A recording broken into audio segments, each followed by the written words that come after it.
Hello YouTube! Sharps 1874 here with a bit of a confession. So, you know that I reload, and for my first few years I only loaded 45 ACP and 9mm Luger. But over the years I have added to my list of calibers that I reload, and it's definitely grown. Well, now that it's becoming winter, I'm going to be doing more reloading and less shooting. So I came down into my reloading room and looked around, and I hung my head and thought, oh, this is so unorganized. I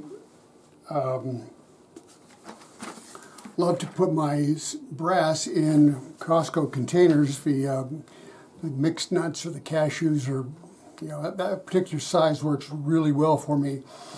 And I would have brass in different stages of processing all in those containers, and I would put a small little label on them marking out what they are, and anyway, it got to be a disorganized mess.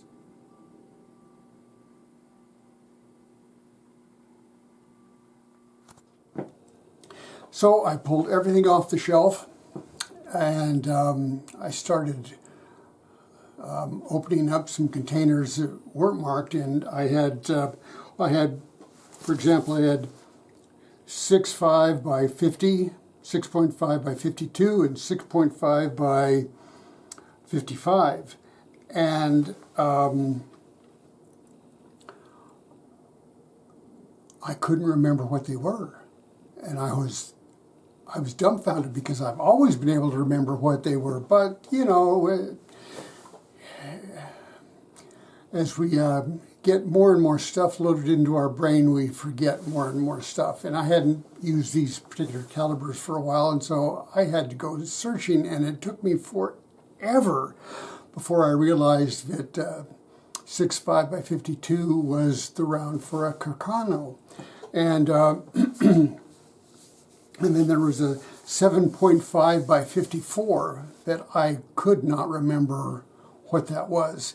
And I looked in my list of dies, or in my cabinet of dies, and couldn't find that caliber. Anyway, it was just a confusing mess, so I made a change.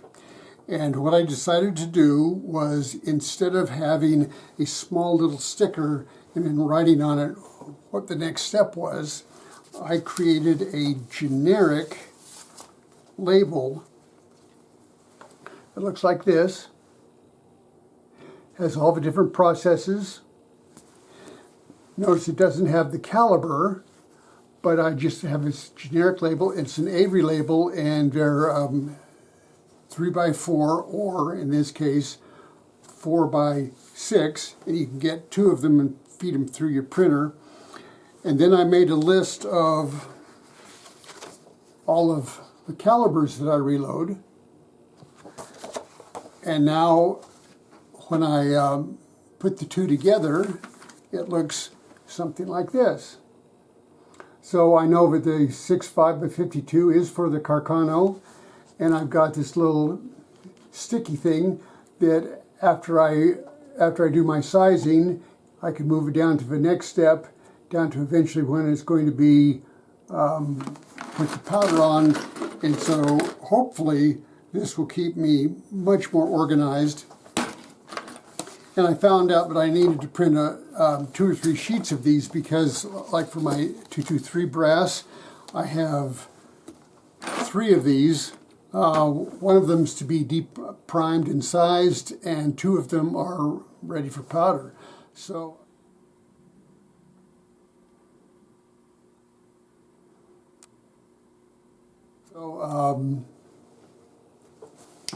anyway, this is just a little reloading tip. I know it may not work for you. It may work for some. It may not work for anybody. but this might give you an idea of what you need to do if you've got a lot of different calibers you reload. And like me, we're having a hard time remembering exactly what needed to be done. Now, granted, if you